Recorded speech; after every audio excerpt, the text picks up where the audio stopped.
ఇక దీని తర్వాత ఉన్నటువంటి ఇంకోటి ఏమిటి అంటే శాంతి భద్రతల్ని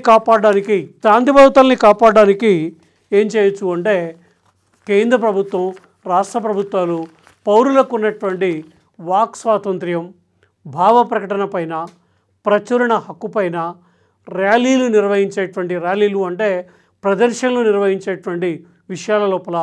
సహేతుకమైన ఆంక్షలను విధించవచ్చు. అంటే శాంతి భద్రతలను దృష్టిలో పెట్టుకొని ఇంకో ముఖ్యమైనటువంటి అంశం ఏమిటి అంటే మత కలహాలు ఏవైనా సంభవించే ప్రమాదం ఉన్నప్పుడు మతాల యొక్క